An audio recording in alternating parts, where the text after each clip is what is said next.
reason they've mistreated us all these years. It's a long story. It's another time, but there's a method to the madness of Mr. Mad himself. So that song was buried. Yes, that was the last I heard that song for 6 months, 7 months. The song got lost. Someone took the song and put it somewhere. No one knew what it was. It disappeared. Why did G.C. Cameron wait until now to talk about the rumors surrounding the Spinners? Did he feel the need to clear things up after so many years? How did these rumors affect his career and the group's image? There was no time to weep. What is G.C. Cameron's side of the story, and why does he think people started these awful rumors? Can we finally understand the truth behind all the drama? You need me, oh, I'll be around. George Curtis G.C. Cameron might not be a name everyone knows, but his voice has reached millions. He was the lead singer of two famous Motown groups, the Spinners and later the Temptations. By his mid-20s, G.C. had found fame, success, and love. Yet, he chose to leave it all behind.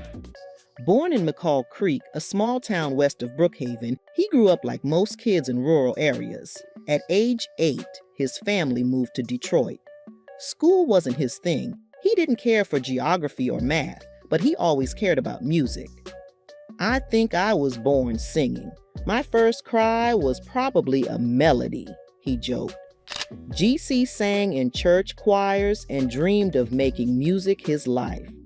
After high school, he followed in the footsteps of his 6 older brothers by joining the military.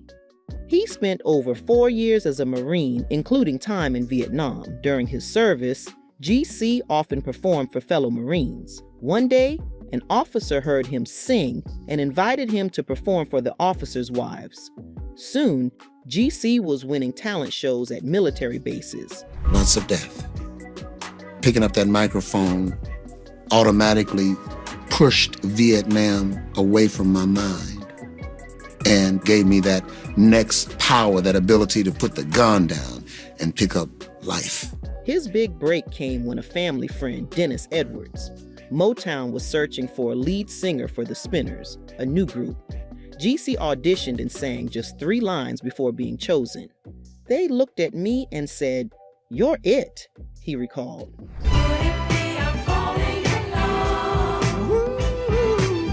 Barely a month after returning from Vietnam, G.C. was on stage with the Spinners at New York's Apollo Theater.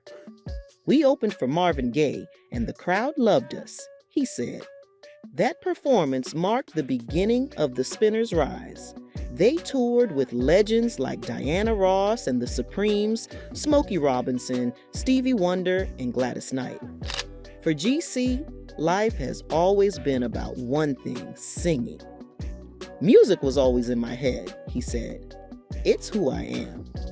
"I was so blessed to be singing with one of the biggest Black groups in the world," G.C. Cameron said, reflecting on his incredible journey. Cameron's time with the group brought fame, fortune, and a life many could only dream of. During this period, Cameron married Gwendolyn Gordy, sister of Motown's founder, Berry Gordy. Together, they lived in a $6 million mansion in Beverly Hills. She was always there and always making sure that I was cool. Took great care of me. Great care of me. Made some poor decisions, and he stepped away. "I was 24 years old and living at 1004 Benedict Canyon Drive, right across the street from Lucille Ball," Cameron said. "My neighbors were Jack LaLanne, Rod Stewart, Elvis Presley, and Dean Martin's daughter." His life was filled with luxury. He owned an extended body Silver Shadow Rolls Royce, 3 Jaguars, one of which he bought from Hugh Hefner's daughter, and 2 full rooms of fancy clothes. "I got a check every 2 weeks whether I worked or not," he added. In 1973, Cameron launched his solo career, writing and recording music. But being young and surrounded by temptation, he made some poor decisions. By 1980, Cameron felt the need to step away from the glamorous life. He left Beverly Hills and returned to his roots in McCall Creek, Mississippi. "I moved from a mansion to my parents' trailer," Cameron said. "I was tired of it all, and I had more wives chasing me than Bonnie and Clyde had feds." Leaving Beverly Hills wasn't just about the lifestyle. Cameron also walked away from Motown during a time of political and industry turmoil. Once a spinner, always a spinner, because that's permanent. And so no matter what you say or do, I'm thinking spinner music all the time because that's what I've been a part of. Back in McCall Creek, Cameron reconnected with his faith and found peace. "I went to the woods and to the creek where I was baptized," he explained. "I became an ordained minister and focused on love instead of money. I realized people weren't praying together anymore. Everyone was in a rat race. I found my peace back home." By 2008, Cameron retired to Mississippi to be closer to his family. Even in retirement, he couldn't stay away from music. He teamed up with Peggy Brown, president of Hit the Road Entertainment, a booking and promotion company. "She has resurrected me," Cameron said. The two began working on new ideas, including performances like his recent show, Motown to Mississippi, at the Natchez Music Festival.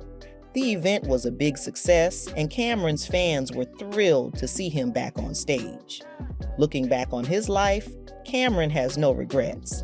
"I never really had money," he said.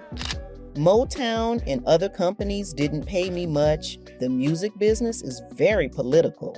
But I don't care about that. I have great memories. Many of the people I worked with aren't here anymore. Some passed away, others lost their way in life.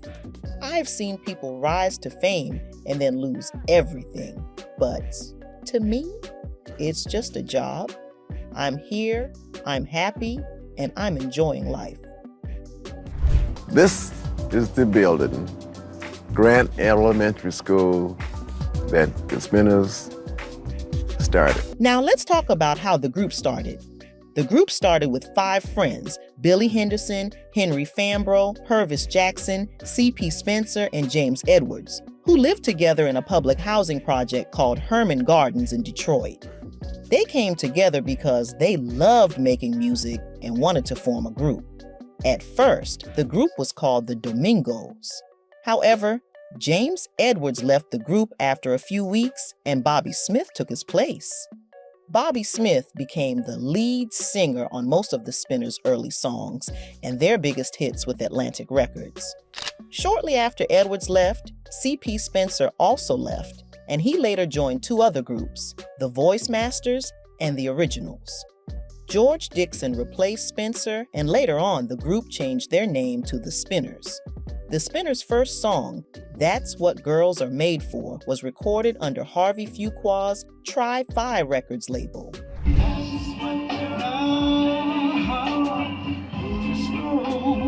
The Spinners didn't have an easy start in the music business. Even though they had big dreams, their record label, Motown, didn't focus much on them at first. Instead, the Spinners were given other jobs like being road managers, chauffeurs, and even shipping clerks for other Motown artists. In 1969, the Spinners got a small chance to shine when they switched to Motown's VIP label. Their big break came when they released the song It's a Shame, written by the talented Stevie Wonder. This song became very popular and climbed to number 14 on the music charts. Man, I'm standing all alone, the tale of home. The following year, they had another hit with We'll Have It Made. Unfortunately, these were their only 2 big songs with the VIP label. We'll have it made together. After these hits, something big happened. Aretha Franklin, the Queen of Soul herself, advised the Spinners to leave Motown and sign with Atlantic Records. At the same time, their Motown contract ran out while they were working on a new album with Stevie Wonder. The album was never finished, but the move to Atlantic Records changed everything for the Spinners. When they switched to Atlantic, their lead singer G.C. Cameron couldn't go with them because of his contract with Motown. He suggested his cousin, Philippe Wynne, join the group as their new lead singer. This turned out to be a great decision because the Spinners' success skyrocketed. Most that we could say about it all is that we allow everybody in the audience to participate in it, and we have a communication session. The Spinners worked with songwriter and producer Tom Bell at Atlantic, and their music career took off. Their album, Spinners, became a huge hit, with 5 songs making it to the top, 102 of them reaching the top 10. One of their biggest hits, I'll Be Around, wasn't even supposed to be the main song. I'll be there, I'll be around. It was on the B-side of their single, How Could I Let You Get Away? How could I let you get away? But when radio stations started playing I'll Be Around, people loved it. Atlantic Records decided to make it the main song, and it reached number 3 on the charts. This was their first million-selling hit and earned them a gold disc from the RIAA. Their next big hit was Could It Be I'm Falling in Love, another million seller. The Spinners were on fire, releasing hit after hit.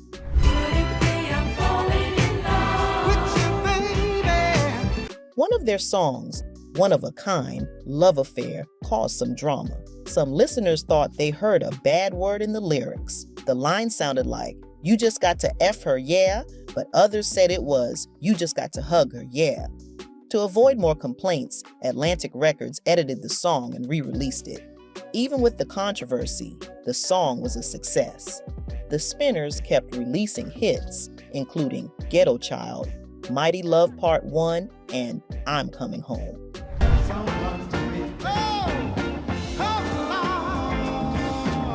By this time, they were one of the biggest soul groups in the world, competing with other famous groups like the OJs. The Spinners were on fire in the 1970s. They kept making hit songs, one after another, but even as their success grew, Motown didn't forget about them. Motown released an album called Best of the Spinners.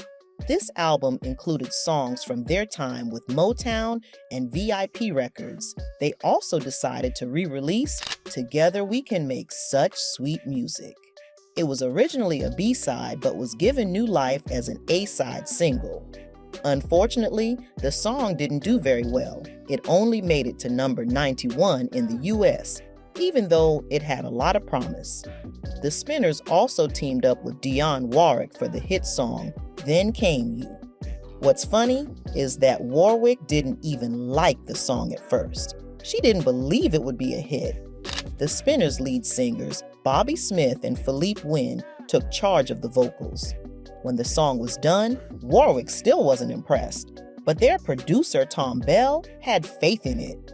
He made a bet with Warwick.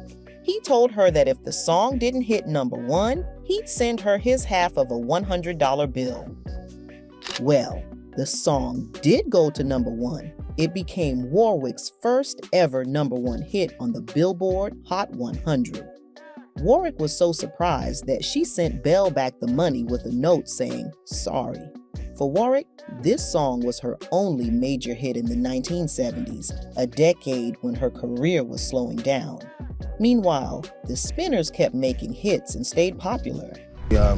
Most that we could say about it all is that we allow everybody in the audience to participate in it, and we have a communication session. The Spinners were unstoppable in the 70s, but they didn't always get it right. In 1976, they released songs like Love or Leave and Wake Up Susan, but these didn't do well on the charts. Then came their big comeback with The Rubber Band Man. This song was written by Tom Bell and Linda Creed. Bell got the idea for the song from his son, who was teased at school for being overweight. The original title was The Fat Man, but they changed it to The Rubber Band Man. The song was a huge hit and is still one of their most famous tracks. Hurry now and don't be late, 'cause we ain't got time to chat. Sadly, The Rubber Band Man was the last big hit with Philippe Wynne as lead singer.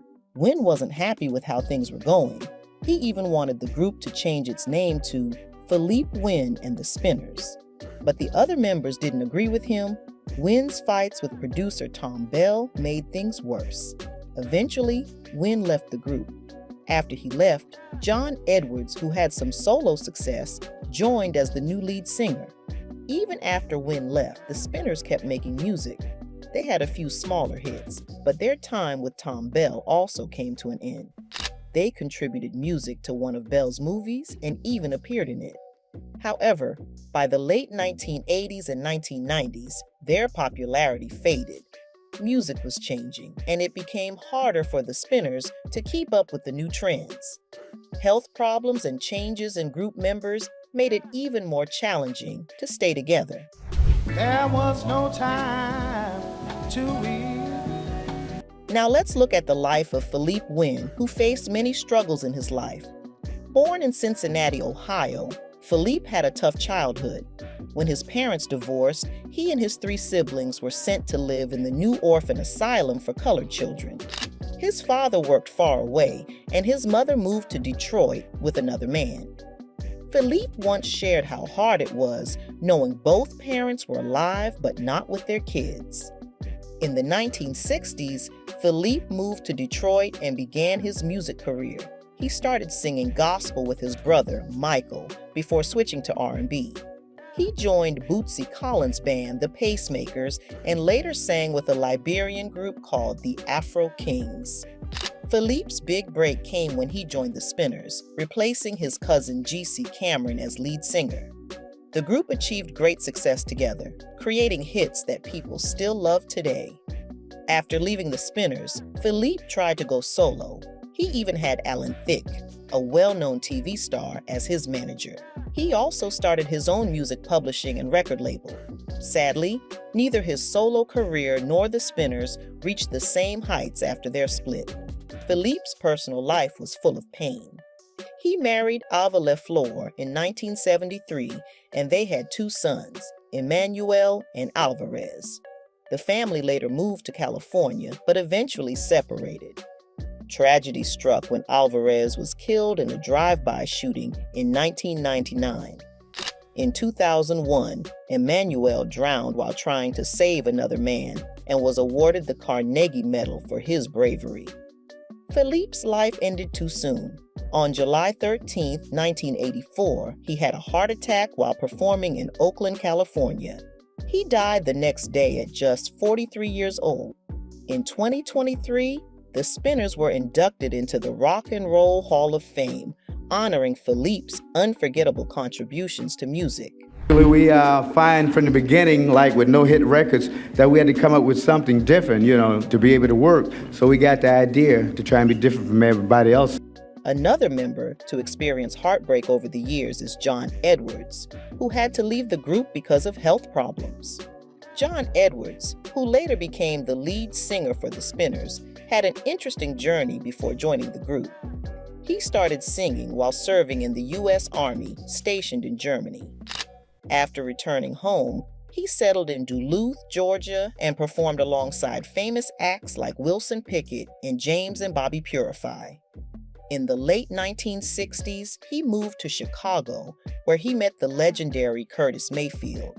Curtis introduced him to producer Joe Armstead, which opened the door to recording music.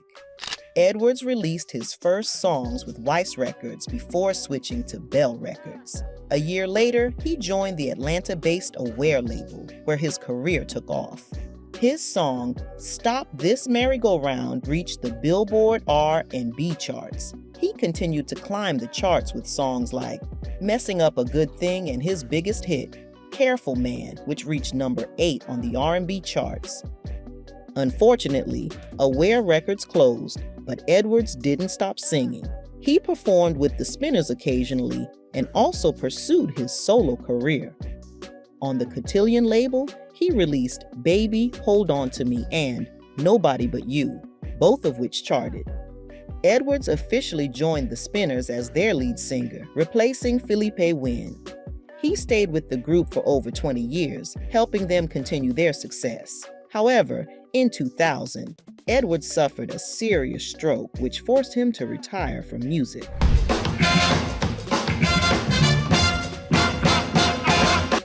Billy Henderson was born on August 9, 1939 in Indianapolis, Indiana. He grew up in Royal Oak Charter Township, Michigan. Billy became famous as one of the founding members of the Spinners, a music group loved by fans around the world. Billy didn't sing the lead vocals like some of the other members, but he had a special role in the group. He was known as the best dancer, bringing energy and excitement to every performance. His animated moves lit up the stage, and he always stayed in the middle during shows. Billy sang as a background tenor, focusing on dancing and making the performances unforgettable. Billy's time with the Spinners was key to their success. Over the years, things changed, and Billy left the group. He was replaced by Harold Bonhart, a singer and songwriter from Detroit. Later in 2009, Marvin Taylor took over that spot. Even after leaving, Billy's contributions to the Spinners' music and stage presence were deeply appreciated by fans. Billy had a loving family life. He was married to his wife Barbara, and they had 3 sons, Charles, Sterling, and Joseph. But his later years were not without challenges. Billy faced money issues with the group and even took legal action, suing the Spinners for unpaid royalties. He felt he hadn't been paid fairly for his work. Unfortunately, Billy's health began to decline, and he passed away on February 2, 2007, due to complications from diabetes. Though his life had ups and downs, Billy Henderson will always be remembered as the vibrant dancer who helped make the Spinners one of the most cherished music groups of all time. You couldn't ask for anything better. Thank you, thank you, thank you. Another important member of the Spinners was Henry Fambrough. Henry was the only original member who stayed with the group for every release they ever made. For 69 years, Henry dedicated his life to the Spinners, giving fans the music they loved. In April 2023, Henry decided it was time to retire. Even after retiring, Henry stayed involved behind the scenes, helping the group keep going. He reassured fans, saying, "The Spinners are still here. We'll keep singing for the people who love us." Just a month after Henry retired, the Spinners received a huge honor. They were inducted into the Rock and Roll Hall of Fame 69 years after they started and 37 years after they first became eligible. This was a proud moment for the group and their fans. Over the years, the Spinners saw many changes. After the passing of original members like Billy Henderson, Purvis Jackson, C.P. Spencer, and Bobby Smith, Henry became the last surviving original member. He helped keep the group alive by welcoming new members like Ronnie Raheem Moss and C.J. Jefferson. Before retiring, Henry even recorded 2 albums with the updated group. Sadly, Henry passed away on February 7, 2024, at the age of 85 in Sterling, Virginia. He left behind his wife Norma and daughter Heather. His funeral took place at a Detroit church where he had been a longtime member. Henry was laid to rest at Woodlawn Cemetery in Detroit, leaving behind a lasting legacy as the soul of the Spinners. Billy Henderson and Henry Fambrough will forever be remembered for their talent, dedication, and the joy they brought to millions of fans worldwide.